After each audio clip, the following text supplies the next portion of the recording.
Welcome to part 2 of our 3-part video on practice areas. This video will look at employment, tax and capital markets. First, let's take a look at what the employment department do. The employment department consider what happens to the employees that are affected in any transaction. Let's say one company wanted to buy another company, but they wanted to retain the key management who helped make that company a success. Lawyers would have to review the employment contracts of this key management and see if they're even allowed to stay after the acquisition, and if so, how to incentivize them to do this. Lawyers in this department also work on employment-related disputes, such as unfair dismissal, discrimination, or violation of non-solicit clauses, which only last for a specified period of time. So, how is the coronavirus affecting the employment department? Well, the government are currently operating a furlough scheme where they're covering 80% of an employee's wages. However, there is slight uncertainty as to what will happen when the scheme ends on the 31st of October 2020. Employment lawyers will be doing a lot of advisory work, advising clients on what to do after this happens.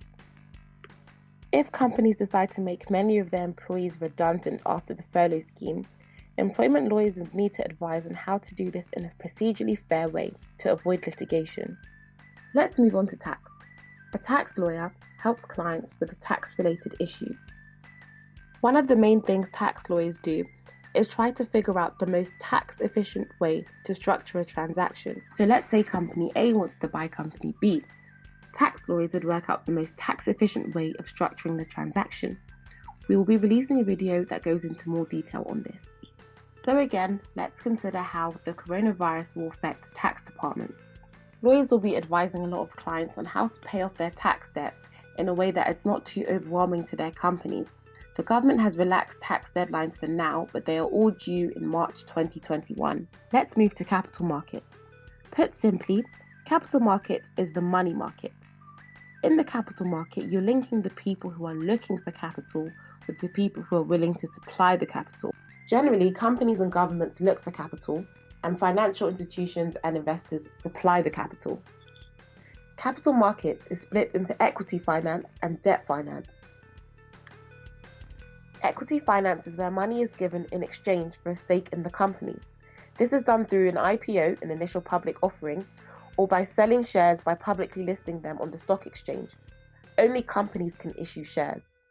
Debt finance is where money is received in return for owing a debt, which is repaid with interest. Debt finance generally consists of loans and bonds. When a bank issues a loan, they often ask for security over assets of the company in exchange for the money. Additionally, the money is repaid with interest. A bond is a promise to repay the borrowed amount. It is essentially a commercial paper given to financial investors saying, if you give me X amount, I will repay this money with this level of interest. Lawyers in this department conduct due diligence, negotiate interest rates, negotiate the approvals of listing on the stock exchange, and other tasks. Let's take a look at the impact of COVID-19 on capital markets. Regarding the bond market in Europe, the markets initially stopped for around 2 weeks after COVID-19. However, more recently, issuance volumes have returned.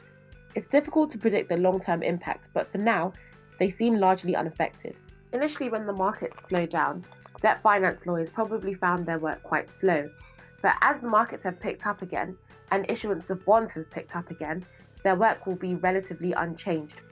Regarding equity capital markets, the market for IPOs has generally closed following the virus. However, investors have continued to support existing listed companies, and fundraisings on the equity capital markets have ramped up. Therefore, equity finance lawyers will see themselves doing more advisory work with current clients rather than advising new clients or trying to arrange the approval of new public listings on the stock exchange. For more information on these practice areas displayed on the screen, watch our next video.